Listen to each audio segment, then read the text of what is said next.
এটা হচ্ছে laser networking mobile phone, অর্থাৎ সোলার এবং লেজারের মাধ্যমে আমরা দূরবর্তী যে কোনো জায়গায় আমরা কথা আদান প্রদান করতে পারবো, মানে ডাটা কানেক্ট যেটাকে বলা হয় করতে পারবো উইদাউট ইলেকট্রিসিটি। আমরা যেটা দেখলাম যে বাংলাদেশের প্রেক্ষাপটে বা বাংলাদেশের কয়েক মাস আগে যেই দক্ষিণ পূর্ব অঞ্চলে বন্যার যে সমস্যাটা হলো, বন্যা কবলিত, তখন অনেক মানুষই ব্যাটারি চার্জ দিতে পারেনি এবং বিভিন্ন ইলেকট্রিক সমস্যার কারণে অনেকে নিহত হয়েছে, আহত হয়েছে এবং বিপর্যস্ত হয়েছে। তো তখন এই সমস্যাটা দূরীকরণের জন্য বাংলাদেশ সেনাবাহিনী ওয়াকি টকি ইউজ করেছে, যেটাকে আমরা হ্যাম রেডিও অপারেটর বলি।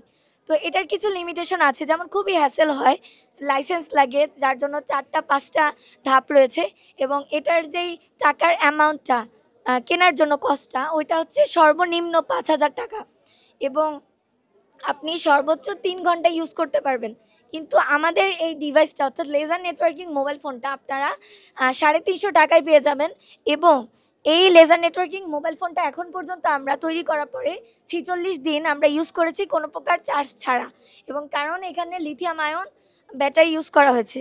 এটা হচ্ছে আমরা টাওয়ার টু টাওয়ার অর্থাৎ সিম কোম্পানির যেসব টাওয়ার রয়েছে ওই টাওয়ারগুলোতে আমরা 5 কিলোমিটার রেঞ্জের ভিতরে এটা ইউজ করতে পারবো। এটা মূলত আমরা সোলার এবং লেজারের মাধ্যমে তৈরি করেছি। আমি একাদশ শ্রেণীতে অধ্যয়নরত আছি এবং আমাদের টিমের নাম হচ্ছে হান্টার মাইনিং সায়েন্স টিম। এটা আমরা আইডিয়াল কলেজ থেকে এসেছি।